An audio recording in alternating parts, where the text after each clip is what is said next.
Das Migros-Label aus der Region für die Region wünscht gute Unterhaltung bei SRF bei den Leuten.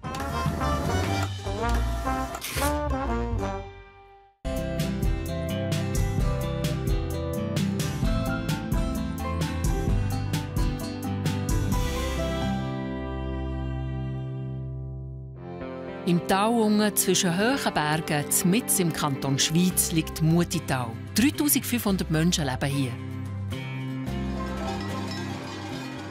Es ist ein Dorf voll Gegensätze. Bei uns ist einfach wirklich kaum der Baum. Im Kloster mit den 6 Nonnen geht es eher beschaulich zu und her. Für mich ist das Rausgehen, das Kloster zu verlassen, immer ein bisschen schwierig. Auch die es lieber laut haben, sind hier verwurzelt. Also ich will selber nie von hier weg. Hawaii ist eigentlich schon mein grösster Traum, den ich hatte bis jetzt. Und sie sind weit herum bekannt. Ja, wetterfröst, sagen sie es ja. Das ist SRF bei den Leuten, unser Dorf Mutital.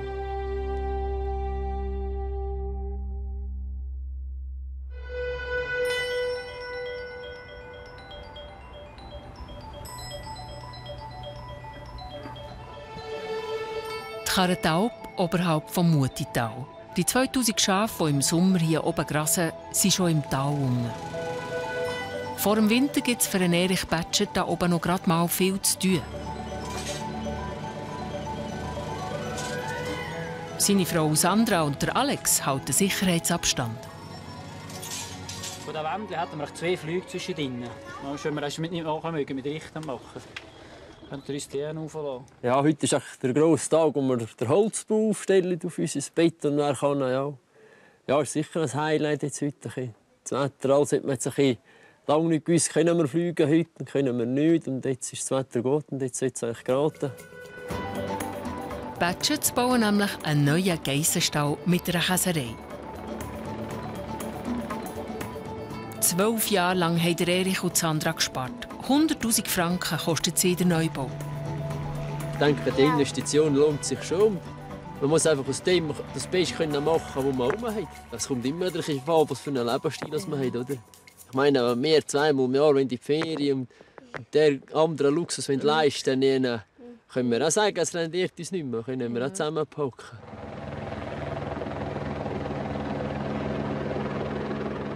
Bis heute Abend soll der Rohbau stehen. Alles andere kann man dann im Winter auch noch machen.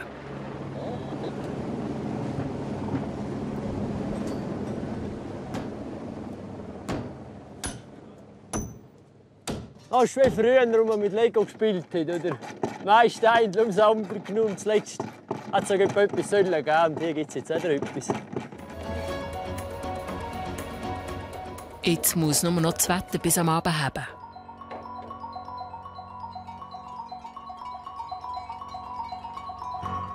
Weiter unten im Tal.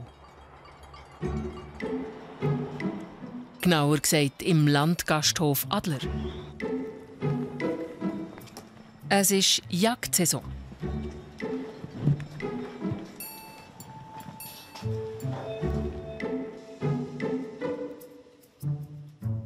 Das ist Julia Jan.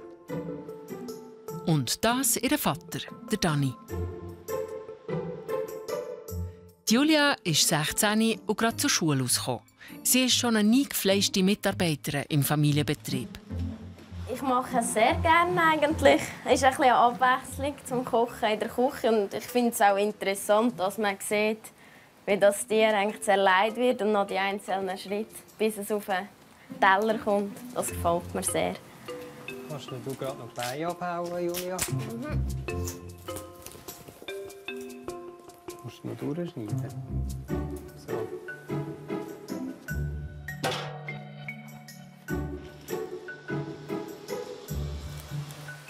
Darf ich schnell schauen?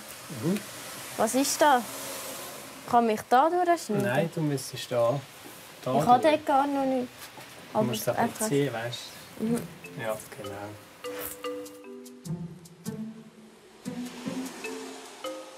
Ich würde jetzt erst sagen, seit ich 8 bin. Ungefähr. Ich helfe ja am Wochenende mit. Oder habe ich, als ich noch in die Schule gegangen bin. Und jetzt seit dem Sommer arbeite ich richtig die Heime.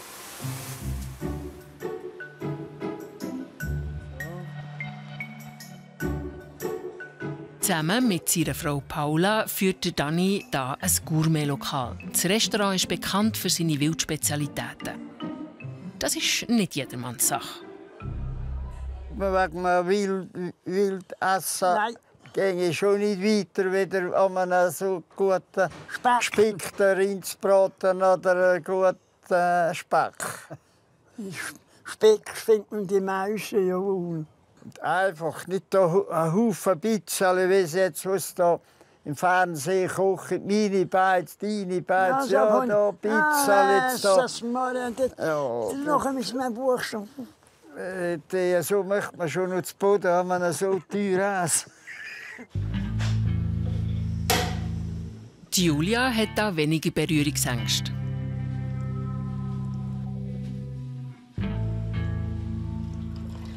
Ich habe hier einen Gämschi-Schädel schon mehrere Stunden ausgekocht. Jetzt konnte ich von hier oben die Hörner wegnehmen. Und jetzt muss er noch länger auskochen, bis da unten alles Fleisch weg ist. Und es stinkt jetzt gerade sehr fest. Und wenn der fertig ist, sollte er ganz weiss sein, dass man auch für andere Sachen, wie zum Beispiel zum Aufhängen, brauchen kann.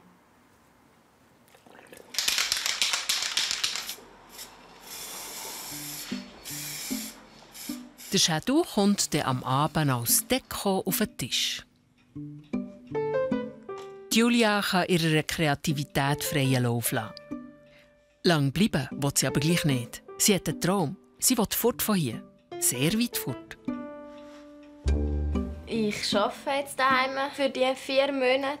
Und aus dem Geld, das ich eigentlich verdiene, muss ich mir auch Hawaii finanzieren, also das Essen und die Ausflüge, die ich dort mache. Ja, und Hawaii ist eigentlich schon mein grösster Traum, den ich hatte, bis jetzt dorthin zu gehen. Und dann musste ich noch meine Eltern davon überzeugen. Aber bis jetzt freue ich mich sehr.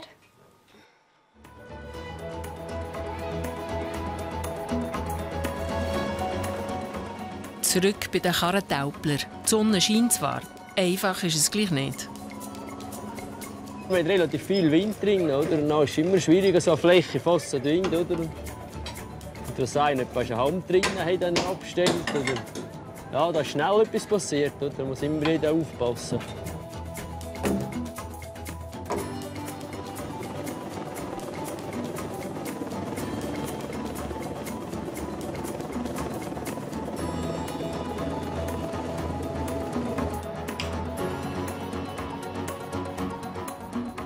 Es kommt trotzdem gut. Der Rohbau steht wie geplant. Das haben wir jetzt hingeschafft. Das ist schon speziell und schön auch, ja. Wenn unsere Tiere auch Freude, dann können so unter den Gott rein, das voran. Schön höher ist gegangen, aber wenn man Schnee hast und alles, oder? Gehen die Tiere auch gerne unter das Dach rein, oder? Und irgendwie kann man das etwas zurückgeben, oder sie geben uns einen Haufen Milch und wir können Geld verdienen. Wir geben jetzt ein Dach über dem Kopf, oder? Das Kehrungsdach. Ja. Gegenseitigkeit ist jetzt da, genau. 40 bereit. Damit ist der Alpsommer da oben zu Ende. Und es geht definitiv ins Tal runter. Dort kommt dann schon gleich aus, wie gut ihr Käse ist rausgekommen.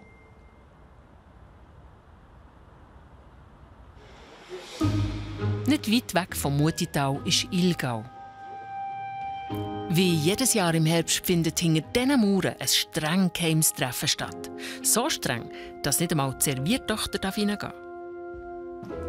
Wir wissen ja, wir wollen da ernsthaft, dass die wieder zufrieden sind, die Propheten, mit der Jury. Müssen wir natürlich seriös bewerten. Und ich hoffe all, dass ihr das auch seriös aufgeschrieben habt. Ich glaube, wir fangen hier gerade an, dass wir etwa fertig werden. Die Jury vom Meteorologischen Verein Innerschweiz überprüft, welcher von den Mutitaler Wetterschmöcker die genaueste Prognose vom letzten halben Jahr hat abgegeben. Dann kommt der Moser. Er schreibt, ihr Putzfrauen macht euch gefasst, Nester, Matratzen und Teppiche können draußen bei schönem Wetter geklopft werden. Das wären jetzt die ersten 15 Tage. Schönes Wetter. Müssen wir, glaube ich, gar nicht Das glaube ich auch. Einmal sicher. Ein halber ist zu wenig gesagt. Ja, geregnet hat es eigentlich gerade am meisten, sonst hat es also sehr wenig Niederschlag gehabt. Ja, das stimmt, glaube ich, ganz. Im Raum nebendran warten die Wetterschmöcker auf ihre Bewertung. Oder Peter Sutter, der Älteste. Die Stimmung ist angespannt. Das ist eine ernste Sache heute. Vor Jahren früher haben sich ja die selber beurteilen, die Wetterpropheten. Da hat es tatsächlich halb Schlägerei gegeben. Da haben wir sogar eine Pfarr beiziehen.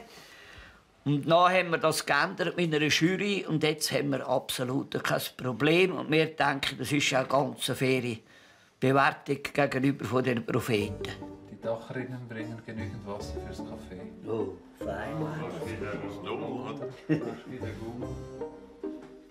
Es geht doch da um etwas, obwohl das ein humoristischer Verein ist. Aber das ist eigentlich mehr Nebensache. Da ist jetzt das Wetter wichtiger als der Humor.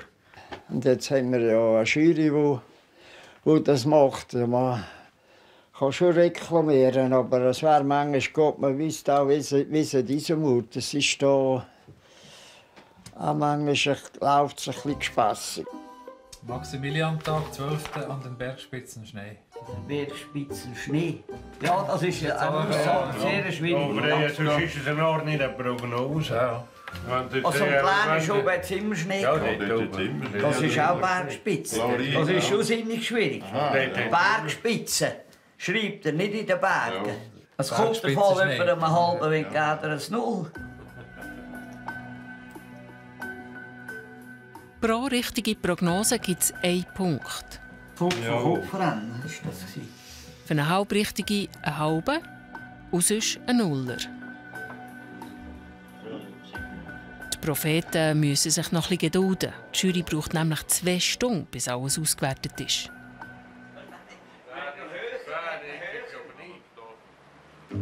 Im Mutital ist Patricia Imhof unterwegs. Heuer spielt sie zum ersten Mal im Dorftheater mit. Jetzt geht es noch 1,5 Wochen bis zur Premiere. Ich glaube, es läuft nicht schlecht, aber ich komme gleich langsam also ein bisschen, nicht gerade Panik, aber ich werde langsam ein bisschen aufgeregt. Ich kann noch nicht abschätzen, wie aufgeregt ich da bin, wenn da 300 Leute da innen hocken und mir zuschauen. Ich habe also eine Situation noch nie gehabt. Ich weiß nicht, wie ich reagiere, aber ich werde sicher extrem aufgeregt sein. Die Probe für einen Doppelwald fährt die 1,5 Stunden an. Die Patti verwandelt sich in grittlige Gags. Das ist nicht ganz so, wenn ich mich sonst anlege. Also ich habe in meinem Leben noch nie ein violettes Kleid angehabt.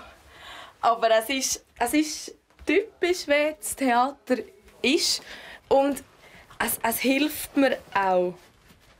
Da ist es viel einfacher, in die Rolle zu kommen. Weil es ganz etwas anderes ist. Ja.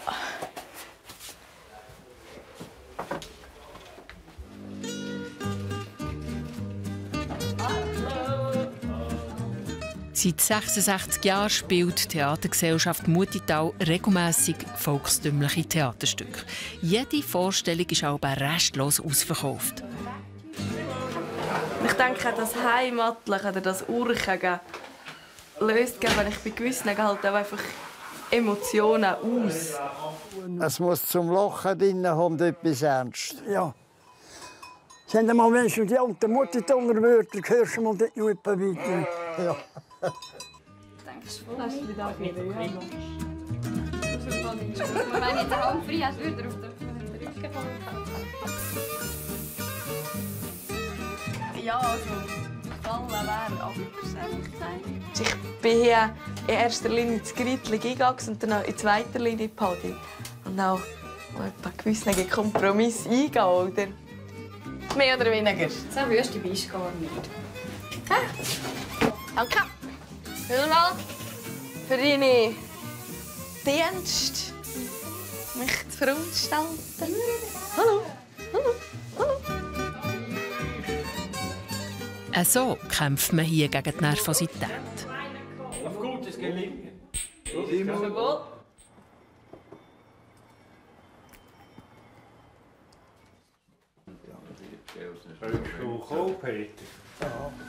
Die Wetterjury in Ilgau hat fertig getagt. Die Wetterschmöcker werden jetzt einzeln ins Zimmer geholt und erfahren ihre Punktzahl. Ist das da wie ein Beichtstuhl?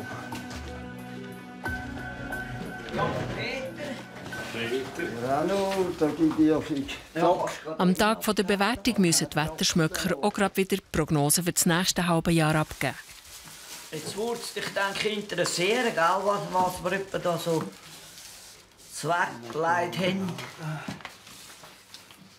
Ja, ich bin irgendwie verstanden.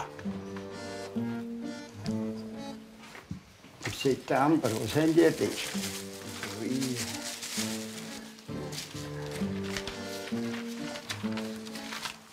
Ich hatte am Anfang schönes Ernte- und Wanderwetter. Es waren 4 schöne Tage, sehr schön. 2 bewölkt, trocken, 2 veränderlich. Also im September? September, ja. Bist du ganz sicher? Ja, da bin ich sicher. 4 Tage sind nicht schön. Wir haben keine schönen Tage, Alfred. Wohin schaut denn ihr alle? Schau gerne, ist das Blatt da. Ja. Also, aber verwechselst du das etwa? Mit einem anderen Monat. Der erste war bewölkt. Wir hätten dir gerne, Peter, noch ein bisschen mehr, aber wir sind der Meinung, wir müssen alle Propheten genau gleich bewerten. Ja, nun, lassen wir von sein. Wir haben eine Jury, wir haben ein Reglement erstellt, das du als Präsident selber aufgestellt hast. Ich war ja 10 Jahre Präsident. Und da bin ich dann eben ein bisschen gewiss, hat nicht so gepasst. Ich war einfach ein bisschen zu ernst mit dem Wetter. Und eben einfach entweder schön oder wüst, nicht anders zwischendrin. Und dann haben sie mir einfach gerade rausgeheizt, sonst hätte es noch Krach gegeben. Ja, ich hatte eigentlich einen mehr gehabt, aber ja, nun. Ich bin halt ein Jahr älter, jetzt mag ich weniger mehr machen. Ilgau ist ja ganz christlich, ich kann es ja nicht daneben kommen.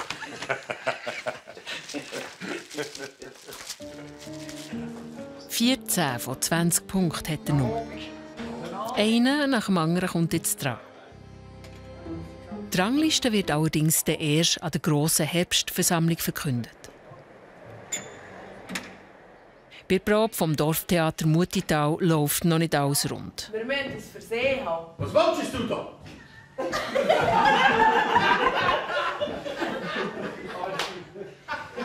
Wir machen jetzt gerade noch eins. Ab dort. Bist du verrückt? Also ein stolzer Gückel. Gibt es sonst nie mehr? Hey, jetzt haben wir ein Buff. Ich habe vorhin auch letztes, aber weiß, sie hat ja. es eingesagt. Ja, ich habe gedacht... Aber jetzt hat es gestimmt. Du solltest die Gückel noch ein bisschen mehr liebkosen. Sie hat dir ein Horn viel lieber, als du die Gückel. Es fürchtet mir. Mit dieser Zandlücke, die die Gewissungen kennen. Jetzt hat wieder ein Durcheinander. Jetzt ist das alles vorne. Ja, das läuft schon noch besser. Oder jetzt sollte endlich alle den Text können, alle Kulissen stehen und alle wissen eigentlich, wohin es laufen müssen. Und jetzt sollte es rund laufen. Jetzt sollte die Bewegung ins Theater hineinkommen, wie sonst im Leben auch.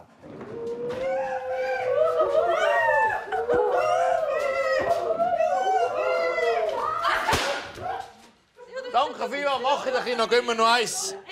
Dann gehen wir noch etwas trinken. Jetzt war es echt besser, ja? Das ist sehr klar. Jetzt sieht man, müssen wir noch üben, müssen wir morgen noch machen. Aber jetzt war es echt besser. Jetzt müsst ihr einfach nur, aber wenn ich vorhin gesagt habe, es muss einfach nur mehr, weißt, aber jetzt sind wir nur um den Tisch gelaufen. Müssen wir irgendwie nachher noch schauen, dass wir, dass wir nachher können das aufpeppen können. Das ist gut. Ja, ich bin schon immer noch aufgeregt. Und es sind auch heute wieder Sachen nicht gegangen, die eigentlich müssten. Und wieder Sätze nicht gewusst, wo ich eigentlich gemeint habe, ich wüsste es. Ja, es ist schon noch nicht perfekt. Und das nur ein paar Tage vor der Premiere. Ciao miteinander.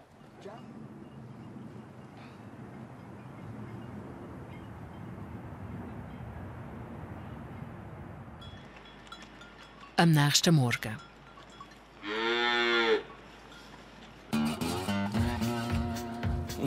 Hoi. Der Nick Batschert ist unterwegs zum Morgen.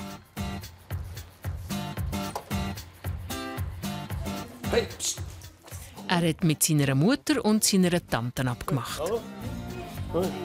Ich habe Angst, der Kleine, der Hund. Ja, wer kommt nicht? Ja. Oh, danke Sicher. schön. Ja. Mio, was ist? Oh, mein Sehen ist noch nicht drin. Du willst einen Kaffee? Nein, ich kann es nicht. Komm. Oh, Hä? wow. Komm. Ja. Oh. So. Hey, was machst du heute? Weiss noch nicht. Nein, jetzt im Namen müssen wir schauen. Tätowieren und noch etwas, Mama. Du, an dir? Mhm. Nein, nicht. Geh. Wo hat es denn Platz? Ja, das nehmen wir. Wo soll ich, Mutter? Einfach an einem Ort, wo es niemand sieht. Vielleicht am Bein. Musst du das auch wissen. Wenn ich 70, 80 sehe, ist das auch nicht mehr tut. So ist man siehst gar nicht mehr so etwas rum. Genau. Aber dann musst du noch ein bisschen den Lebensstil ändern, wenn du nicht 70, 80 bist. Wieso? Eine Krankenschwester hier pflegen im Spital. Siehst du, nicht jeden Tag ein neues Bild aus sich anschauen. Das ist der lässig, ja. Und am Schluss wollen mich alle immer mich baden. Genau. Am Nick seine Tattoos geben immer wieder zu reden in der Familie. Zum Glück hat er viele lange Hosen an und immer lange T-Shirt oder Pulli. Da bin ich wirklich froh, dass man es nicht immer sieht. Das nächste Tattoo liegt nur einen Katzensprung entfernt. Gerade über der Straße hat Nick ein eigenes Tattoo-Studio aufgebaut. Als 14-Jähriger sind wir immer auf Luzern oder so, sind wir gut tätowieren auch. Und ich weiß sagen, wieso macht man kein eigenes hier? Und darum irgendwann ist mir die Idee gekommen, man macht ein eigenes und ja, dann ist das so gekommen. Mitten im Dorf ist das Kloster mit den 6 Nonnen. Die Schwester Scholastika muss heute Büroarbeiten erledigen. Ganz weltlich kommen hier die geistlichen Anliegen per Mail rein. Ich habe dann ein Gebetsanliegen bekommen von einer Frau. Und ich tue es jetzt mal ausdrucken für die Schwestern. Und am Mittag das vorlesen. Und dass sie für das Anliegen beten sollen. Und tue jetzt dieser Frau kurz antworten. Andere Aufgaben als Betten haben sie nicht.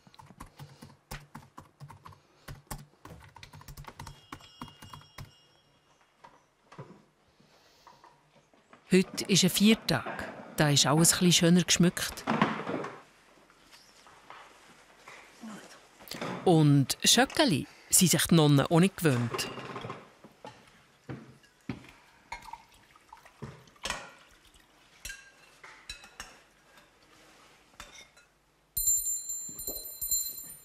Also ich habe auch noch ein Gebetsanliegen heute bekommen.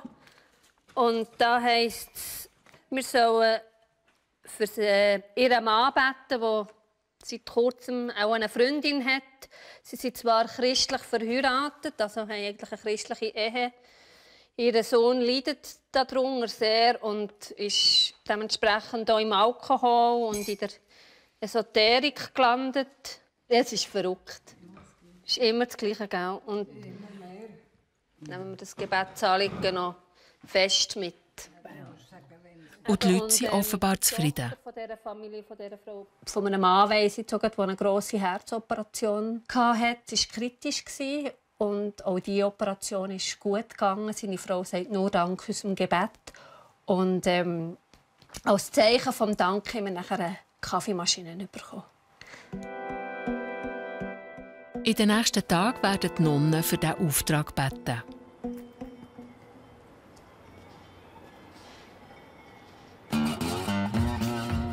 Weiter vorne im Dorf betet man höchstens, dass es nicht wehtut.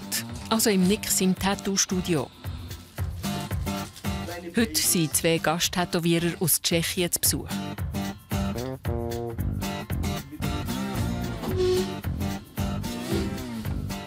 Beim ersten Mal bin etwa 14 bin ich zum Vater die Unterschrift holen. Und er hat gemacht, ja, er unterschreibt mir, wenn es aber bei dem einen bleibe. Und ja, es ist dann nicht ganz. Dort habe ich einen Bauch zuallererst mal. Und der Bauch ist sehr schmerzhaft. Und wer jetzt meint, es tut irgendwie weniger weh, der täuscht sich ordentlich.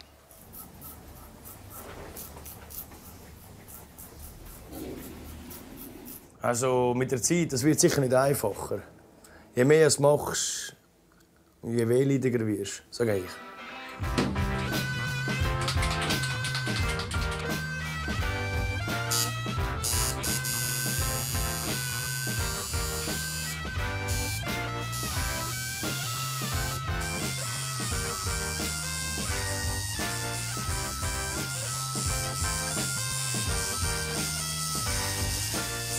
Es ist ja schon unangenehm, wenn du zum Beispiel impfen oder irgendetwas. Aber das ist ja ein kleiner Moment, wo es dich schnell stüpft. Und hier geht es eben eine Stunde oder 2 lang. Und das ist schon eine heikle Stelle da. Es ist nicht viel dicke Haut dort. Geht auf dem Knochen.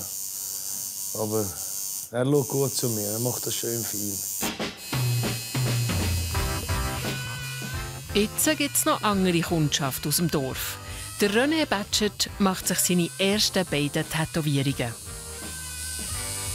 Wenn ich den sehe, ist noch etwas gut. Für einen Moment? Ja, nach heute glaube ich sowieso. Nein, zu viel will ich nicht. Also, mir gefällt es schon auch, so ein Arm tätowiert sind, aber ja, ich bin glaube nicht der Typ dazu. Nein, da hat ich nicht davon. Wie manche hat es schon wieder gerne weggehauen nachher. Das ist dann nicht so. Manche Gesundheit verkeiben mit dem. Es ist eine kleine Sucht, gibt er nicht zu. Wenn du angefangen hast, kannst du nicht mehr hören. Stellen wir uns nachher vor, wie es fertig aussieht, wie es fertig ist. Und dann beißen wir halt durch.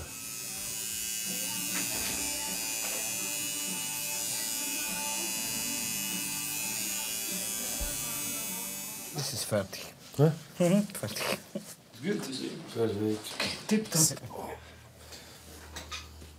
Das ist mir heiß, gell? Er geht super. Jetzt geht es am besten direkt den Eltern zeigen, haben sicher sehr Freude. Der Abend versaut. Nein. Zwar nicht mit einem Tattoo, aber auch der Wetterschmöcker Peter Sutter macht sich heute schön. Das ist gut. Er ist heute Aussendienst. Das ist selten. Wenn es schöner wird, lässt man die Frau nicht mehr gehen. Also, ja. Genügen. Und schauen, es geraten.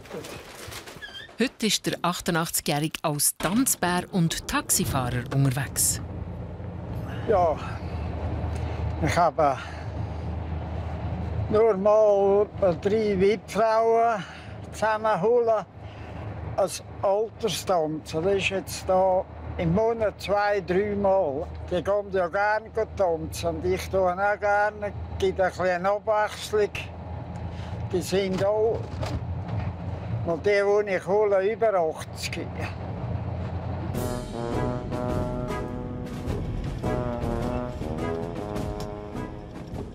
Also alle in seinem Alter.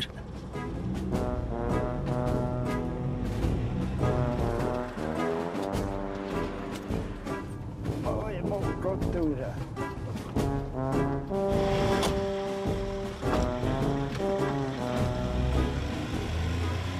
Und auch wenn am Schluss rund 400 Jahre Lebenserfahrung an Bord sind, mit einem Karacho geht es ab in den Ausgang.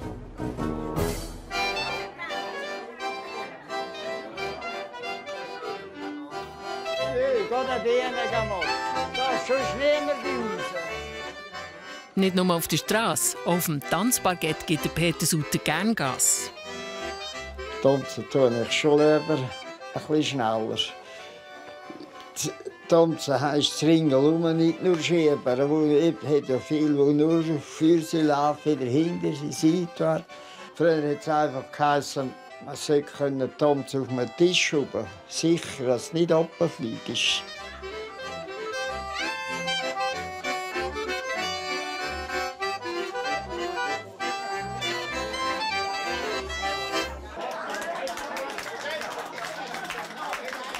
dem Alter das Gesündeste, was man machen kann. Ein bisschen tanzen. Wir schauen, dass wir jede Woche irgendwann gehen können. Die Beine, gesunde Beine, Bewegung und alles. Im Kopf muss man auch noch ein bisschen studieren, dass man die Frauen nicht verwechselt. Wechseln aber immer ab. Er muss alle berücksichtigen. Das wäre auch nicht richtig. Das heisst, der geht mit der.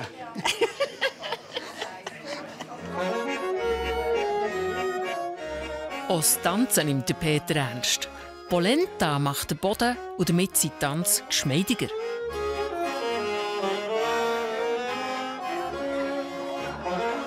Aber noch etwas lieber würde er in einer Woche seine Tanzkünste zeigen. Dann wird nämlich der beste Wetterschmöcker vom Sommer gekürt. Und der Gewinner muss traditionellerweise einen Siegertanz aufs Parkett legen. In der vorderen Hälfte sollte schon schwer sein.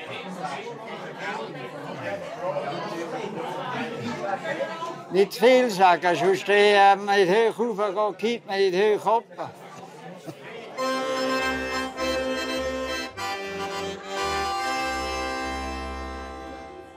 Liebe Damen und Herren, wir sind in einem halben Tag älter. In diesem Fall allen recht herzlichen Dank, gute Heimkehr und auf Wiedersehen.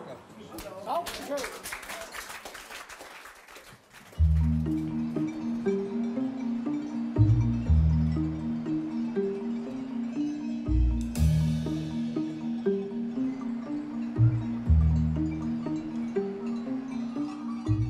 Es ist Anfang Oktober. Hey Geisseli! Hey Geisse! Die Karin Taupler, die Familie Batschert, wohnt jetzt hier unten im Tal. Sie haben nicht nur Schafe, sondern auch viele Geissen.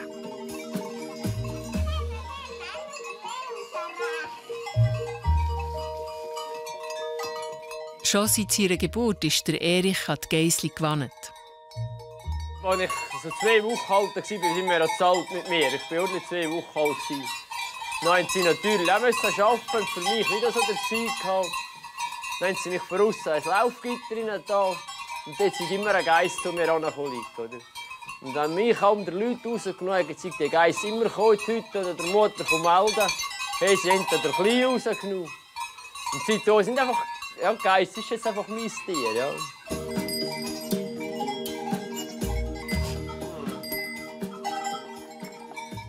Den ganzen Sommer lang hat Erich Geisskäse gemacht. Heute ist im Dorf die Alpkäse-Prämierung. Was meinst du jetzt? Sind wir hier gross oder immer von den Kleinen mitnehmen? Die Grossen wären die Reiferen. Ja, die wären schon. Ja, so die Paper.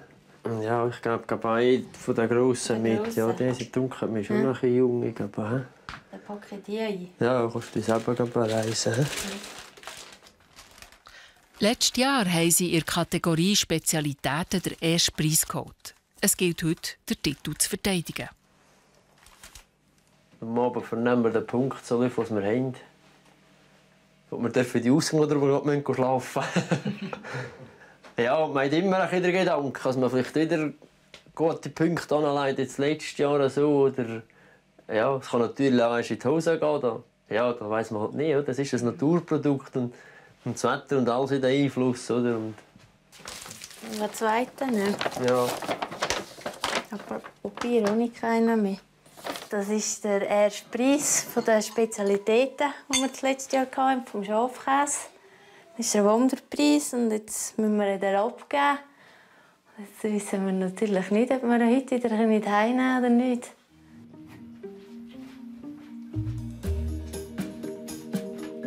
Die Prämierung ist in der Mehrzweckhalle im Dorf. Alle miteinander. Gut, was hast du? Geisskäse, Geiss und Schaf und Geiss-Schnittlauch. Spezialitäten, ja. Gut. Karentalb. Musst du das rausgeben? Jawohl, der Geisskäse ist so viel. Ja, in dem Fall können wir gut, heute bis am Abend. Ciao miteinander. Tschüss.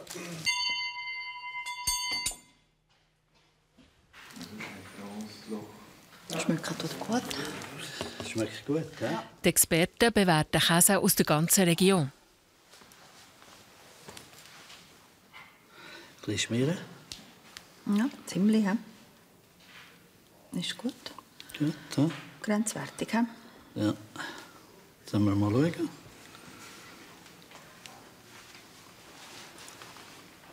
Also der Teig ist schon ein bisschen... Du hast ja 10. Ja. Ja. Also. Also eigentlich kritisieren wir auf einem sehr hohen Niveau kritisieren. Sehr hoch. Ja. Aber wir haben die Aufgabe, eigentlich das Nonplusultra zu finden heute Morgen. Ja. Versuche ich den 20-Punktig. Ja. Das Maximum ist 20 Punkte. Und jetzt sind wir da bei Nummer 9 und es hat es noch kennen. Ja. Gut, der Käse ist gut. Ja, da kannst du doch sagen, der ist schlecht. Heutzutage machen wir ungut Käse. Ja, heute schon besser. Jeder das gleiche Aroma.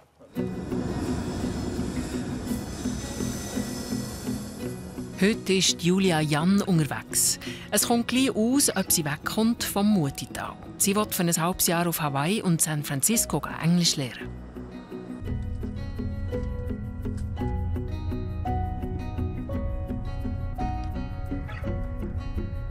Heute gehe ich auf Bern in die Botschaft mein Visum holen für Amerika. Ich weiss ehrlich gesagt noch gar nicht genau, was mich wird erwarten, aber so, wie ich gehört habe, ist es doch recht aufwendig. Über einen Tag hat sie gebraucht, bis sie alle nötigen Unterlagen zusammen hatte. Im Internet hat sie einen langen Fragebogen ausfüllen. Und jetzt geht es noch zu einem Interview in die amerikanische Botschaft. Und das auf Englisch. Momentan steht so meine Englischkenntnis nicht sehr gut.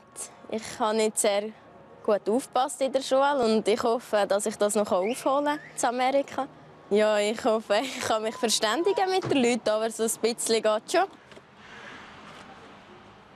Do you have one picture? Yes, I have one. I have this. I don't know. This one would be fine. Thank you very much. Please keep to your left and follow the yellow line. Yeah. Have a nice day. Thank you. Bye.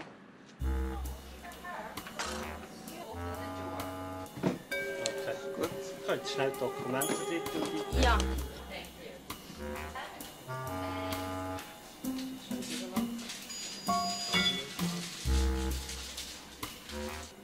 Nein, das ist nicht der Sicherheitscheck vom Flughafen Bern-Belp. Das ist nur der Eingang zur Botschaft.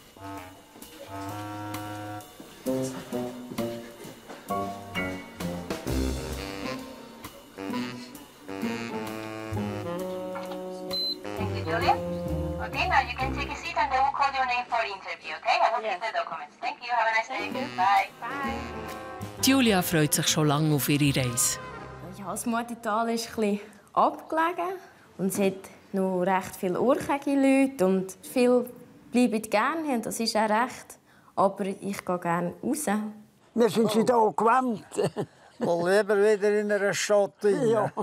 Haben wir noch gehörige Luft und noch. In der Stadt ist man nur in einer Schlucht drin. Da kann ich da durch eine Schlucht hinter, das ist das gleich. Ja. Nein, ich bin ja wieder 30 Mal eine Woche in Holland. Also dort hatte ich nicht. Erstens sieht man schon nie hin. Ist alles eben. Ich habe zuerst gedacht, ja, da sieht man weit. Ja, die nächsten Beine noch ist fertig. Die Kamera muss für das Schlussinterview draussen bleiben. Dort wird entschieden, ob sie das Visum bekommt.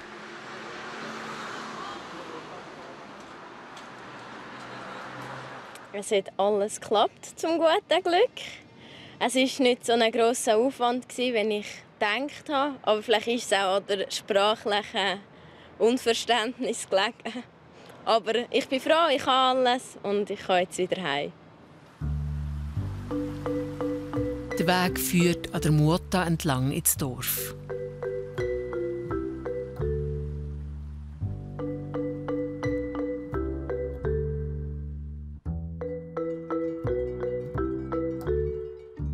Die Nonnen im Kloster verreisen aber sicher nicht.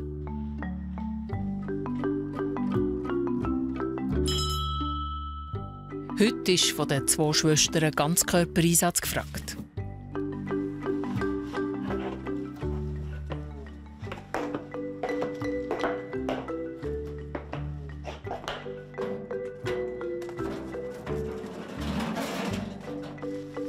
Im Klosterfriedhof sind Nonnen beerdigt, die hier im Kloster gestorben sind. Für mich ist es immer eigentlich etwas sehr Schönes, auf dem Friedhof zu arbeiten.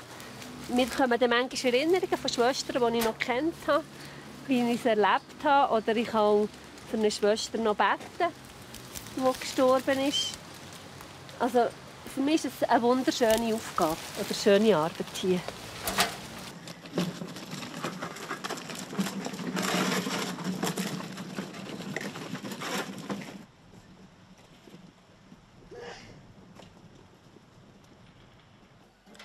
Viel weiter zu den Mauern raus als gerade zum Kompost gehen die Schwestern im Normalfall nicht. Es ist ein geschlossenes Kloster. Komm mal.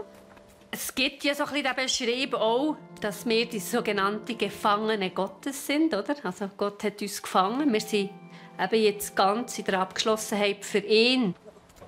Ich habe 2007 die ewige Profess gemacht und versprochen, eigentlich ein Leben lang in diesem Kloster zu bleiben.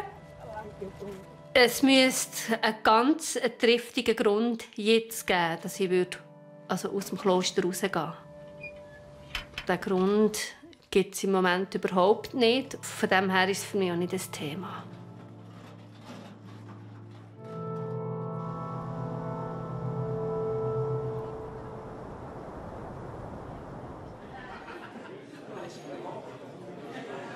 Die Jury hat jetzt entschieden. Gleich und aus, wer den besten Käse in der Region hat. Letztes Jahr hat Erich den Preis für die beste Spezialität gewonnen. Bei dieser Konkurrenz zweifelt er plötzlich an seinen eigenen Produkten. Weißt du, die sind ja alle in einer Woche drin. Ich glaube, besser hat es um in uns. Denke ich jetzt heute. Ja, mich dunkelt es jetzt eher. Ja, einer ist ein bisschen fad, hat es mich jetzt dunkelt. Und ja, ich denke, es hat schon besser um. Ja. Nicht mehr wundern, wie viele Punkte es gegeben hat. Gut, ich will gerade anfangen mit der Kategorie Spezialitäten. Bei den Spezialitäten haben sie 5 mal 19 7,5 Punkte verteilt. Und einmal haben sie 20 Punkte, also die Maximalpunktzahl, verteilt. Und der Käse von Oskar Pfil von Trölingen hat die Experten überzeugt bei den Spezialitäten mit 20 Punkten. Gratuliere.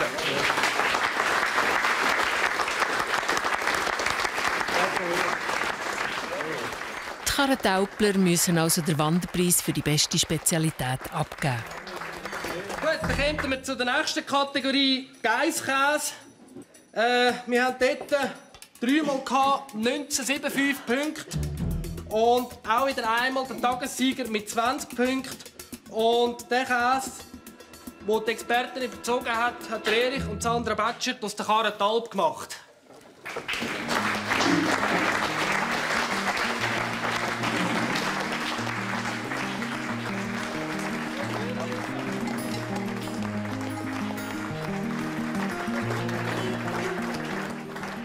Doch noch alles gut. Dafür gibt es jetzt halt einen anderen Preis. Und erst noch für einen Geisskäse von diesen Tieren, die am Erich so wichtig sind.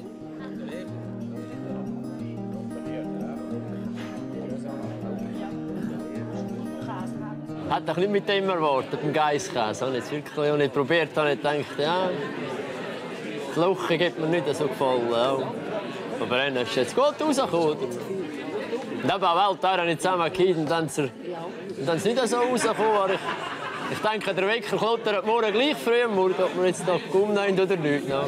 Das ist spät. Das nächste Mal geht es im Kloster munter zu und her. Einmal mehr, eine Premiere. Es rückt er heute wieder kein raus. Für Patricia gilt es ernst. Herr, es ist mir nicht zum Lachen zumute.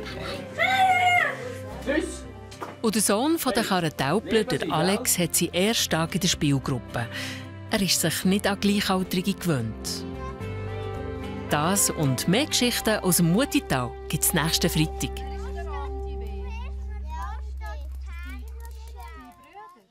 Sie sahen SRF bei der Lüt mit «Aus der Region für die Region», dem Mikrolabel für regionale Produkte.